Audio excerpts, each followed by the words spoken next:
अडानी की खदान के लिए एमपी में कटेंगे 6 लाख पेड़। जानिए पर्यावरण के नाम पर जमीनों की हेराफेरी का पूरा सच।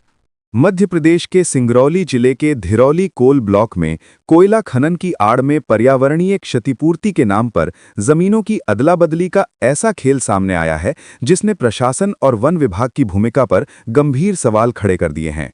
जिन जमीनों को जंगल बचाने के दावे के साथ प्रतिपूरक वृक्षारोपण के लिए उपयुक्त बताया गया, वे जमीनें असल में हरित हैं।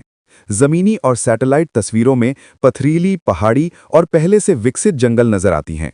कोयला निकालने के बदले जंगल उगाने का ये फॉर्मूला अगर सही होता तो तस्वीर कुछ और होती, लेकिन दस्तावेजों, कलेक्टरों के पत्रों और खसरा नंबरों की क्रॉस वेरिफिकेशन के बाद जो हकीकत सामने आई है वो पर्यावरण संरक्षण नहीं बल्कि ग्रीन कवर के नाम पर खेल की ओर इशारा करती है।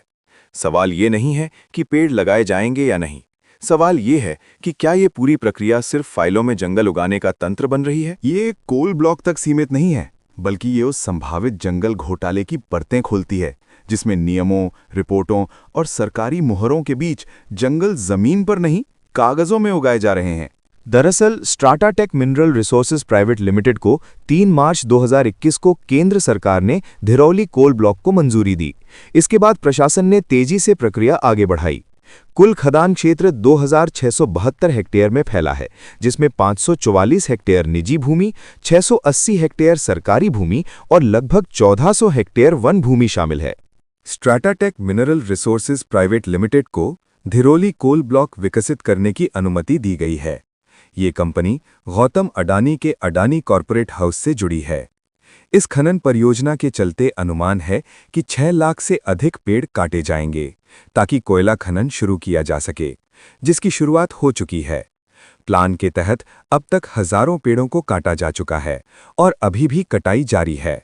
पर्यावरणीय नियमों के तहत जितने पेड़ काटे जाते हैं उतने ही या उससे अधिक पेड़ अन्यत्र लगाए जाना अनिवार्य होता है।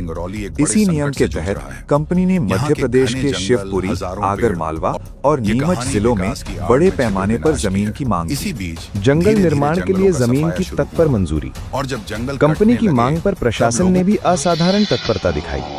शिवपुरी और आगर मालवा जिलों के कलेक्टरों ने 114 खसरा नंबरों को वृक्षारोपण यानी जंगल निर्मित करने के लिए आरक्षित कर दिया। कुल मिलाकर 1014.77 हेक्टेयर जमीन वृक्षारोपण के लिए दे दी गई, जिसमें शिवपुरी 405.83 हेक्टेयर, आगर मालवा 608.94 हेक्टेयर। आगर मालवा और शिवपुरी में 1014.77 हेक्टेयर भूमि वन निर्मित करने के लिए आरक्षित की गई। कागजों में ये पूरी प्रक्रिया पर्यावरण संरक्षण की दिशा में एक बड़ा कदम दिखती है, लेकिन जमीनी हकीकत इससे बिल्कुल अलग निकली। केवल खनन KML और सैटेलाइट इमेज ने खोली पोल। इन सभी खसरा नंबरों की की होल मार्कअप लैंग्वेज फाइल तैयार कर उन्हें गूगल अर्थ की सैटेलाइट इमेज से मिलाकर जांचा।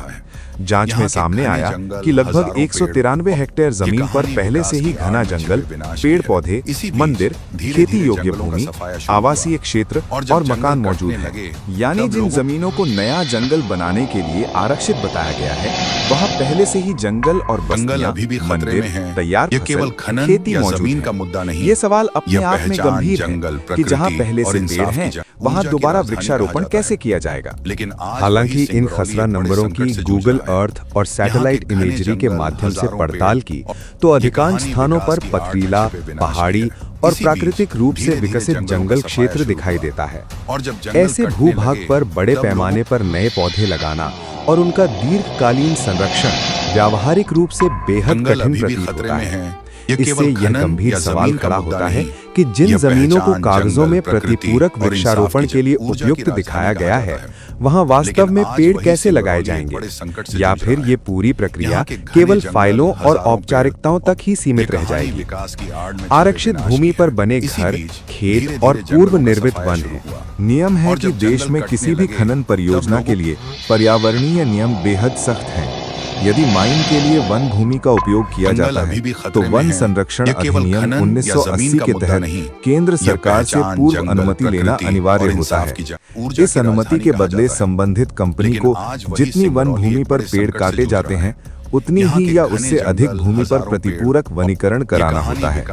गैर वन भूमि उपलब्ध न होने की स्थिति में नियमों के अनुसार दुगनी वन भूमि पर वृक्षारोपण की शर्त लागू की जाती है। जंगल घोटाले की तैयारी ये दिखाई देता है कि ये मामला केवल लापरवाही का नहीं बल्कि प्रशासनिक मिलीभगत से संभावित जंगल घोटाले की ओर इशारा करता है। एक तरफ सिंगरौली में लाखों पेड़ काटकर कोयला खनन किया जाएगा और दूसरी तरफ पर्यावरणीय संतुलन के नाम पर ऐसी जमीनें दिखाई जाएंगी जहां या तो पहले से जंगल है या जहां वृक्षारोपण संभव ही नहीं। धिरौली कोल ब्लॉक से जुड़ा ये मामला महज एक खनन परियोजना का नहीं बल्कि पर्यावरणीय कानूनों और प्रक्रियाओं के सुनियोजित उल्लंघन का संकेत देता है। जिस तरह नियमों को कागजों में पूरा दिखाकर जमीनी सच्चाई से आंखें मूंदी गईं, वो प्रशासनिक जवाबदेही पर गंभीर सवाल खड़े करता है।